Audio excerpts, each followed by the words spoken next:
दुनिया में वही इंसान सुखी हो सकता है जिसे कोई चिंता ना हो। जिस किसी के पास भी चिंता है वह कभी जीवन में सुखी हो ही नहीं सकता, और जिंदगी भर हम इस चिंता को मिटाने का प्रयास करते रहते हैं। चिंता को मिटाने के लिए भी हम चिंता करते हैं, इसलिए जब एक चिंता मिटती है तो उसके पीछे एक और चिंता पहले से खड़ी हो जाती है। आदमी जिंदगी भर जिम्मेदारियों को पूरा करता रहता है और उन जिम्मेदारियों की चिंता करते करते मर जाता है, पर चिंता कभी पीछा नहीं छोड़ती।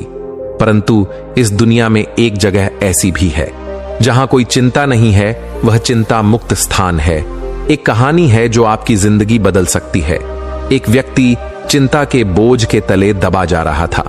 उसके जीवन में बहुत सारी चिंताएं थीं। वह यह देखकर हैरान था कि एक चिंता को समाप्त करने के लिए उसे उसके लिए कई चिंताएं करनी पड़ती हैं, और उन चिंताओं को भी समाप्त करने के लिए उसे और अधिक चिंता करनी होती है। इस तरह से चिंताओं की एक श्रृंखला बंध जाती है जो कभी समाप्त नहीं हो रही बल्कि बढ़ती जा रही है।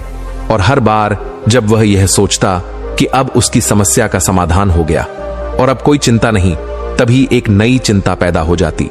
एक दिन उसने देखा कि एक गुरु उसके गांव में आए हुए हैं और अपना प्रवचन दे रहे हैं। प्रवचन समाप्त होने के बाद वह गुरु के पास पहुंचा और कहा, गुरुदेव, यह चिंता क्या होती है? और जब हमारी समस्या का समाधान हो जाता है तब भी चिंता क्यों बनी रहती है? जब मुझे कोई चिंता सताती है तो मैं देखता हूं कि उस चिंता को समाप्त करने के लिए बहुत सारी चिंताएं अब मैं करने लगा हूं। मेरे जीवन में बहुत सी चिंताएं हैं और मैं इन चिंताओं से बाहर नहीं निकल पा रहा हूं। क्या कभी मैं अपने जीवन में इन चिंताओं से बाहर आ सकूंगा? गुरु ने कहा, संतुष्टि ही एक ऐसी चीज है जो चिंता को समाप्त कर सकती है। तुम्हें एक ऐसी चीज ढूंढनी होगी जिससे तुम संतुष्ट हो जाओ। अगर तुम्हें वह चीज मिल गई तो फिर तुम कभी चिंतित नहीं रहोगे। बताओ, क्या चीज है वह जो तुम्हें संतुष्ट कर सकती है? व्यक्ति ने कहा, मैं एक छोटा व्यापारी हूं। अगर मैं इस नगर का एक बड़ा व्यापारी बन जाऊं तो मेरे पास इतना धन होगा कि हर चीज मेरे पास होगी। तब ना चिंता होगी और ना दुविधा। तब मेरे परिवार में जो समस्या चल रही है वह भी समाप्त हो जाएगी और मैं अधिक संतुष्ट होता चला जाऊंगा। गुरु ने कहा, अब जाओ और अपनी संतुष्टि को प्राप्त करो, और जब तक तुम संतुष्ट न हो जाओ मेरे पास मत आना। या अगर तुम्हें कभी ऐसा लगने लगे कि अब तुम कभी संतुष्ट नहीं हो सकोगे तब मेरे पास अवश्य आना। वह व्यक्ति वापस चला गया। उसने बहुत मेहनत की। धीरे धीरे उसने हर वह चीज प्राप्त की जिससे उसे लगता था कि वह उसे प्राप्त करके संतुष्ट हो जाएगा। 10 वर्ष बीत गए और अब वह उस पूरे राज्य का एक बहुत बड़ा व्यापारी था, पर वह अभी भी संतुष्ट नहीं था। अब उसके जीवन में पहले से ज्यादा चिंताएं थीं। परिवार भी पहले से ज्यादा समस्या से गुजर रहा था। वह उन गुरु को भी भुला चुका था और यह भी कि उसे संतुष्टि प्राप्त करनी थी। वह बस अपनी चिंताओं में ही फंसा रहता। उसे कुछ और सोचने का समय ही नहीं था। वह किसी भी तरह से अपनी चिंताओं से बाहर आ जाना चाहता था, पर उसे कोई रास्ता नहीं दिखाई दे रहा था। एक दिन उसके द्वार पर वहीं गुरु भिक्षा मांगने के लिए आए। गुरु को देखते ही वह पहचान गया। उनके चरणों में गिरकर उसने कहा, गुरुदेव, आपने मुझे पहचाना? 10 वर्ष पूर्व मैं आपसे अपनी चिंता का समाधान पूछने आया था। आपने कहा था कि इस दुनिया में ऐसी चीज ढूंढो जिससे मैं संतुष्ट हो जाऊं, तो चिंता अपने आप समाप्त हो जाएगी। मैं हर वह चीज प्राप्त कर चुका हूं गुरुदेव, जिससे मैं सोचता था कि मुझे संतुष्टि मिलेंगे, पर मैं अभी भी असंतुष्ट हूं और चिंताएं तो पहले से ज्यादा अब मेरे जीवन में हैं। परिवार में समस्याएं भी पहले से ज्यादा हैं। गुरु ने कहा, यह तो होना ही है। इस दुनिया में चिंता मुक्त वही हो सकता है जो इस दुनिया में उस स्थान को खोज ले जिसे चिंता मुक्त स्थान कहा जाता है। जो भी व्यक्ति उस स्थान पर पहुंचता है उसे फिर किसी भी चीज की चिंता नहीं होती। सारी चिंताएं उसके जीवन से समाप्त हो जाती हैं। व्यक्ति ने कहा, गुरुदेव, वह चिंता मुक्त स्थान कहां है, मुझे बताएं। मैं अभी वहां जाने के लिए प्रस्थान करना चाहता हूं।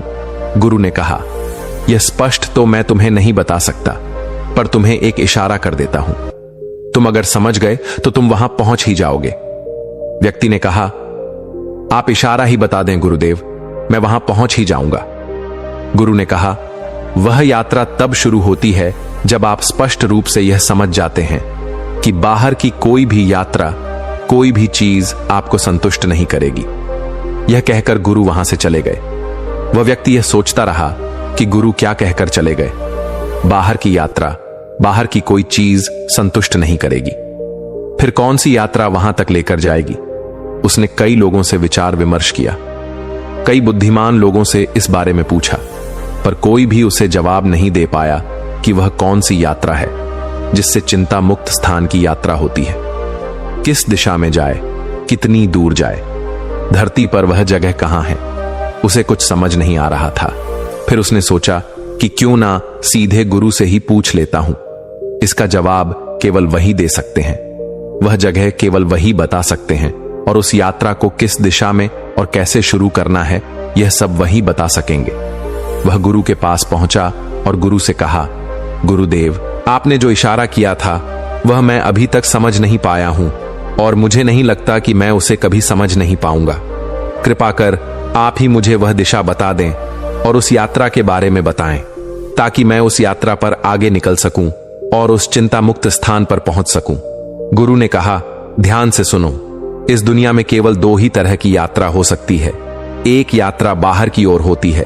बाहर की यात्रा में धन दौलत, पद प्रतिष्ठा, मकान, घर, मान सम्मान, अधिकार, क्रोध, प्रेम, नफरत, इच्छा, महत्वाकांक्षा और बहुत कुछ मिलता है। अपने जीवन में तुमने क्या जाना? क्या यह सभी चीजें तुम्हें संतुष्टि देती हैं? क्या तुम इन चीजों को पाकर चिंता मुक्त हो सकते हो या हो सकोगे? व्यक्ति ने कहा, नहीं गुरुदेव, मैंने देखा है यह सभी चीज अपने साथ चिंताएं लाती हैं और इस दुनिया में कुछ भी प्राप्त करके संतुष्ट नहीं हुआ जा सकता। गुरु ने कहा, जिसने यह जान लिया कि बाहर की यात्रा करके कुछ भी प्राप्त नहीं होने वाला है, वह दूसरी यात्रा की ओर मुड़ जाता है। दूसरी यात्रा भीतर की यात्रा होती है, अंतर की यात्रा होती है। इसकी दिशा तुम्हारे अंतर में होती है। जिस प्रकार आंखें खोलकर बाहर की यात्रा होती है, उसी प्रकार आंखें बंद करके भीतर की यात्रा होती है। इस यात्रा में धन दौलत, पद प्रतिष्ठा, मान सम्मान, घर मकान, अधिकार, क्रोध, प्रेम, नफरत, इच्छा, महत्वाकांक्षा और बहुत सारी ऐसी ही चीजें मिलती हैं। और जैसे जैसे इस यात्रा में हम आगे बढ़ते जाते हैं, हमें इन चीजों की व्यर्थता का ज्ञान होता चला जाता है। और जिस चिंता मुक्त स्थान को तुम ढूंढ रहे हो, वह इस दुनिया में तुम्हारे भीतर, तुम्हारे अंतर में है। जब तुम बाहर की चीजों की व्यर्थता का ज्ञान भांति कर लेते हो, तब तुम अपने अंतर में उतरना शुरू करते हो।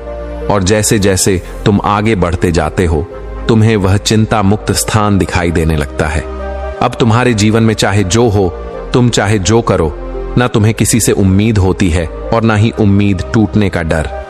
फिर न चिंता होती है और न ही दुविधा। व्यक्ति ने कहा, आप ठीक कहते हैं गुरुदेव, परंतु अगर मेरी पत्नी बीमार हो जाए तो क्या मुझे उसकी चिंता नहीं होगी? गुरु ने कहा, बाहर की ओर यात्रा कर रहे सभी लोगों को चिंता होती है, तुम्हें भी होगी, परंतु जो भीतर की यात्रा में चल रहे होते हैं, वह यह भली भांति जानते हैं कि चिंता करके कुछ नहीं होने वाला।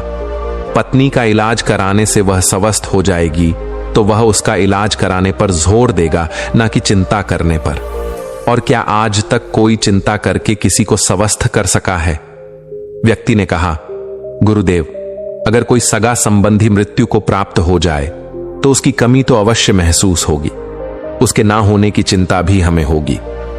गुरु ने कहा, हमें कमी उसी की महसूस होती है जिसके साथ हम अपना जीवन नहीं गुजार पाते।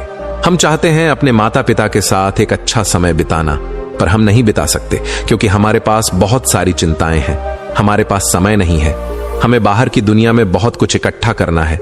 इसलिए ऐसे व्यक्तियों को हमेशा अपने सगे संबंधियों के जाने पर बहुत दुख होता है। उन्हें चिंता होती है कि अब वह उनसे नहीं मिल पाएंगे, जबकि जो अपने अंतर में स्थित होता है वह सबके साथ जब भी समय मिलता है पूर्ण रूप से उन्हीं के साथ होता है। उसे चिंता नहीं होती, बल्कि वह खुश होता है कि उसने उनके साथ एक अच्छा समय बिताया। उसे किसी के मरने का दुख नहीं होता। व्यक्ति ने कहा, पर गुरुदेव के भीतर की यात्रा शुरू कैसे होती है? गुरु ने कहा, जैसे बाहर की यात्रा शुरू होती है ठीक वैसे ही भीतर की यात्रा भी शुरू होती है। पहले तुम एक छोटे व्यापारी थे, फिर तुम एक बड़े व्यापारी हुए, फिर तुम और बड़े व्यापारी बने। किसी भी यात्रा को करने के लिए पहला कदम उठाना जरूरी होता है, और भीतर की यात्रा का पहला कदम है आंखें बंद करके अंतर में उठ रहे विचारों को ध्यान से देखना और धीरे धीरे उन विचारों से मुक्त होना। एक बार जब तुम कोशिश करोगे तो तुम्हें रास्ता खुद नजर आने लगेगा। व्यक्ति ने कहा, गुरुदेव, इस यात्रा को पूरा करने में कितना समय लगता है? गुरु ने कहा, यह तुम्हारी इच्छा शक्ति पर निर्भर करता है। इस यात्रा को कुछ पल में भी पूरा किया जा सकता है और इसके लिए पूरा जीवन भी कम पड़ सकता है। पर जिन्हें यात्रा करनी है वह मंजिल की दूरी नहीं देखते, सिर्फ चल पड़ते हैं। व्यक्ति ने कहा, गुरुदेव, मैं बाहर की यात्रा बहुत कर चुका, बहुत कुछ देख चुका बाहर की ओर। अब मैं भीतर की यात्रा में उतरना चाहता हूं और देखना चाहता हूं कि यह यात्रा कैसी है और क्या क्या इस यात्रा में हमें मिलता है। परंतु गुरुदेव, क्या इसके लिए मुझे संसार छोड़कर सन्यासी होना होगा?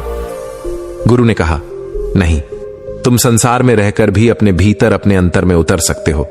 सिर्फ तुम्हारी संकल्प शक्ति मजबूत होनी चाहिए।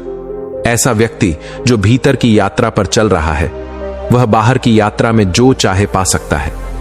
उस व्यक्ति को गुरु की बात समझ आ गई। उसने आंखें बंद करके अपने विचारों को देखना शुरू कर दिया। धीरे धीरे उसकी चिंताओं का समापन होने लगा। समस्या अभी भी जीवन में थी, पर अब कोई फर्क नहीं पड़ता था। वह हमेशा समस्या का समाधान ढूंढने पर जोर देता था, न कि समस्या को लेकर रोते रहने में। दोस्तों, उम्मीद है कि आपको इस कहानी से एक अच्छी सीख मिली होगी। यह कहानी आपको कैसी लगी हमें कमेंट बॉक्स में कमेंट करके जरूर बताएं, और साथ ही इस कहानी को अपने दोस्तों के साथ जरूर शेयर करें ताकि उन्हें भी इस कहानी से कुछ सीखने को मिल सके। तो चलिए मिलते हैं एक और वीडियो में। तब तक के लिए अपना ख्याल रखें। धन्यवाद।